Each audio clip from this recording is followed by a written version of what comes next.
یہاں تک فرمایا بالجنب میں راستے میں کوئی سواری چل رہی ہو اور کئی سواریاں ہوں اور سواری کے بالکل ساتھ میں ایک اور سواری چل رہی ہو، اب یہ چاہیے کہ تم اپنے ساتھی کو راستہ دے دو، یعنی اسے راستہ دے دو، سائیڈ دے دو اسے، اور اپنی گاڑی راستے کے کنارے لے لو تاکہ وہ آسانی سے پیچھے سے آگے جا سکے۔ یہ تک حق اسلام نے بتایا ہے کہ اگر ٹو ویلر پر چل رہے ہو روڈ پر تو بیچ میں چل رہے ہو، اب آنے اور جانے والوں کو پریشانی ہو رہی ہے، یہ بھی اپنے بھائی کو تکلیف دینا ہے، اب تم اپنی گاڑی کو بالکل راستے کے کنارے پر لے لو، اپنے بھائیوں کو اکرام کے ساتھ آنے اور جانے کا وقت دو۔ پیدل چلتے ہوئے بھی یہی احکامات ہے۔ پیدل آدمی جب چل رہا ہو، اگر وہ دیکھے کہ پیچھے سے کوئی آ رہا ہے فوراً اسے راستہ دے دے۔ اللہ کے نبی صلی اللہ علیہ وسلم جب راستے سے گزرا کرتے تھے تو لوگ یہ سمجھتے کہ اللہ کے نبی صلی اللہ علیہ وسلم کی کوئی چیز راستے کے کنارے پر گر چکی ہے اور اللہ کے نبی وہ تلاش کر رہے ہیں، اس قدر راستے کے کنارے سے آپ چل کر جاتے، بیچ میں سے چل کر نہیں جاتے۔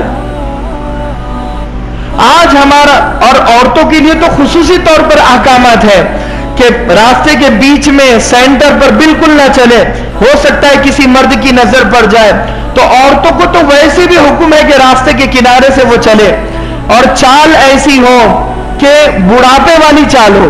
اگر جوان لڑکی بھی ہے، اگر وہ راستے سے گزر رہی ہے، اسے چاہیے کہ اپنی چال ایسی اس چال سے وہ چلے کہ دیکھنے والوں کو یہ لگے کہ یہ جوان ہے نہیں، یہ بوڑھی عورت ہے۔ اس قدر کیونکہ اگر دیکھنے والوں کو اس کی چال سے یہ پتہ چلے کہ یہ جوان ہے، ہو سکتا ہے کوئی فتنے کا اندیشہ ہو۔ آنکھوں کا ذکر اس لیے نہیں کیا کیونکہ اس زمانے میں آنکھیں کوئی بتایا نہیں کرتا تھا، تو اسی لیے آنکھوں کا ذکر نہیں کیا، لیکن اس زمانے میں پردے ایسے آ رہے ہیں، برقعے ایسے آ رہے ہیں کہ آنکھیں نظر آتی ہے، تو اس زمانے میں اب یہ چاہیے کہ وہ اپنی آنکھوں کو بھی چھپائے اس انداز سے کہ دیکھنے والے کو پتہ نہ چلے کہ یہ جوان ہے یا بوڑھی ہے۔ فتنے کا اندیشہ۔ اسلام کے جتنے احکامات ہیں اگر ہم باریکی سے غور کریں ان تمام حکموں پر تو ہمیں پتہ چلے گا کہ اس نے عورت کی مکمل حفاظت کا پلان بنایا، منصوبہ بنایا ہے اور اچھے طریقے سے اسے لاگو کیا ہے انسانوں پر، کہ اس کے باپ کو اوپر رکھ دیا، بیٹے نیچے ہو گئے، بھائی دائیں سے ہو گئے، بائیں سے اس کے رشتہ دار ہو گئے، چاروں طرف ایک سیفٹی سسٹم اس کے رکھ دیا کہ کوئی مرد آسانی سے کسی عورت تک پہنچ نہیں سکتا۔ زنا کو مشکل بنا دیا اسلام نے، اور زیادہ مشکل بنایا اسلام کے احکامات نے۔ تو یہاں پر فرمایا کہ احب للناس ما تحب لنفسک، کہ اپنے لیے وہی پسند کرو جو تم اپنے بھائی کے لیے پسند کرتے ہو۔ تو لہذا یہاں پر ایک اور چیز، صف اول کا کتنا ثواب ہے؟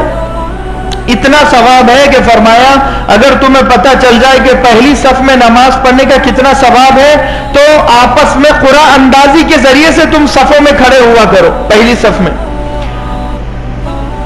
اور اگر پتہ چل جائے کہ کیا ثواب ہے تو پھر تم اس کے لیے جنگ کے لیے آمادہ ہو جاؤ کہ جب تم پہلی صف میں کھڑے ہو تو لڑائی جھگڑے کے لیے تیار ہو جاؤ، اس قدر پہلی صف کا ثواب ہے۔ لیکن یہاں پر فرمایا کہ پہلی صف میں اگر کوئی کھڑا ہوا ہو اور وہ پہلی صف کو چھوڑ دے کہ اپنے بھائیوں کو تکلیف نہ ہو، اب وہ دوسری یا تیسری صف میں نماز پڑھتا ہے، اب اسے دگنا ثواب ملے گا کیونکہ پہلی صف بھر چکی ہے۔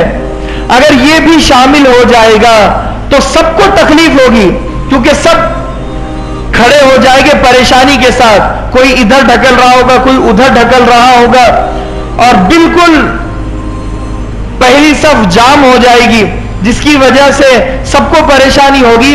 اس نے اپنے مسلمان بھائیوں کو پریشانی سے نجات دلانے کے لیے، پریشانی دور کرنے کے لیے اب یہ پہلی صف کو چھوڑ دیتا ہے، پیچھے چلے جاتا ہے، تو اس عمل پر کہا کہ تمہیں دگنا اور تگنا اجر و ثواب ملے گا پہلی صف والوں سے۔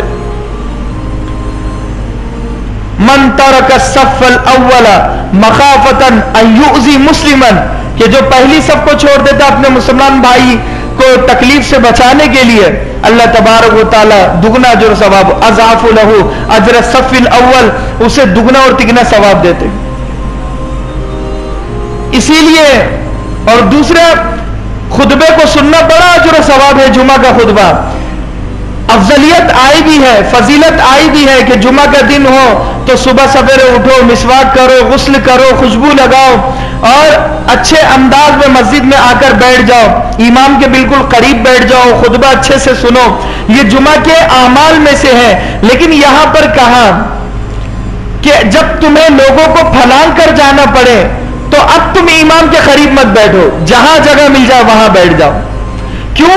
کیونکہ اب یہ امام کے قریب بیٹھنے کی کوشش کرے گا تو اب یہ جتنے لوگ بیچ میں آئیں گے سب کو یہ پھلانگ کر جائے گا، یعنی پیر اوپر کر جائے گا، جس کی وجہ سے کسی کے کندھے کو تکلیف ہوگی، کسی کے گردن کو تکلیف ہوگی، اور اب مسلمانوں کے آپس کے رشتے خراب ہو گئے. ہو سکتا ہے کہ جھگڑا آپس میں پیدا ہو جائے. اسی لیے کہا جہاں جگہ مل جائے وہاں بیٹھ جاؤ. کیوں؟ کیونکہ مسلمانوں کا آپس کا اتحاد و اتفاق ضروری ہے، مل کر رہنا ضروری ہے. جن چیزوں سے آپس میں جھگڑا پیدا ہوتا ہے شریعت نے ان چیزوں کو ختم کر دیا.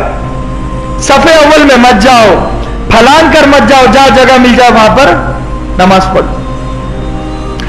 نظفوا افنیتکم، فرمایا کہ جب تم گھر میں ہو تو اپنے گھر کے سامنے کچرا مت پھینکو، اس لیے کہ کچرا پھینکو گے تو راستے سے گزرنے والوں کو تکلیف ہوگی، اور تکلیف ہوگی تو ہو سکتا ہے کہ آپس میں جھگڑا ہو، مسلمانوں کی اخوت ٹوٹے، رشتہ داری ٹوٹے. یہ رشتہ داری تو ہے کہ ایک مسلمان دوسرے مسلمان کا بھائی ہے، ہم سمجھتے نہیں ہیں. لیکن تو نظفوا افنیتکم کہ اپنے مکان کے سامنے کچرا مت ڈالو. مکان کی جگہ کو بالکل صاف ستھرا، گزرگاہ ہے کسی کی. آج ہمارا معاملہ یہ ہے کہ سوکھا اور گیلا کچرا جہاں من چاہے ہم ڈال دیتے ہیں.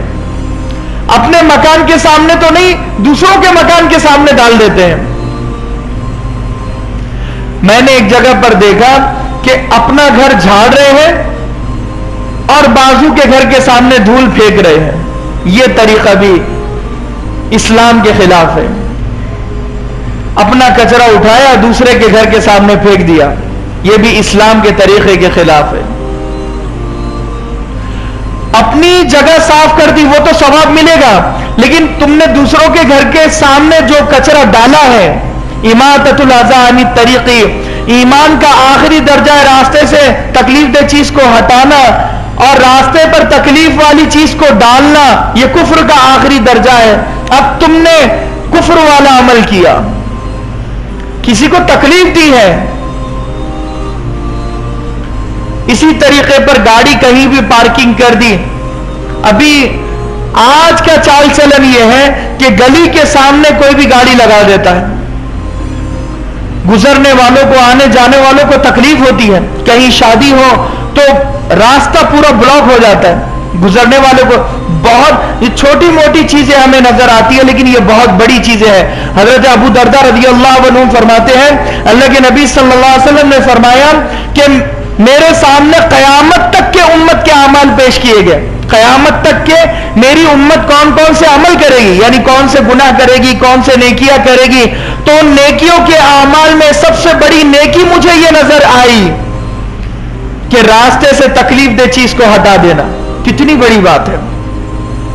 قیامت تک کے امت جتنے اعمال کرے گی، نماز پڑھنا، روزے رکھنا، حج کرنا، یہ تمام اعمال میں سب سے زیادہ چمکنے والا، مہکنے والا، رشتوں کو مضبوط بنانے والا مضبوط ترین عمل یہ ہے کہ راستے سے تکلیف دہ چیز کو ہٹانا، پتھر کو ہٹانا، لکڑی کو ہٹانا، دھول اور مٹی کو ہٹانا. یہ سب سے زیادہ خوبصورت عمل ہے. ایک ہی حدیث میں اللہ کے نبی نے فرمایا تمام اعمال میں، تمام امت کے اعمال میں، ایک ایک عمل میں، تمام امت کے اجتماعی طور پر امت کے اعمال میں سب سے بہترین عمل یہ ہے کہ راستے سے تکلیف دہ چیز کو ہٹا دینا. اور دوسرا کہا کہ گناہگاروں کے سب سے بدترین گناہ اور سب سے بری عادت یہ ہے کہ اللہ کے گھر کو گندا کرنا. اس کی تفسیر میں علماء نے لکھا ہے اور اس کی تشریح میں علماء نے لکھا ہے کہ وضو خانے پر ناک کی گندگی کو ڈال دینا اور اسے نہیں بہانا, بلغم ڈال دینا اور اسے نہیں بہانا, تھوک دینا اور اسے نہیں بہانا.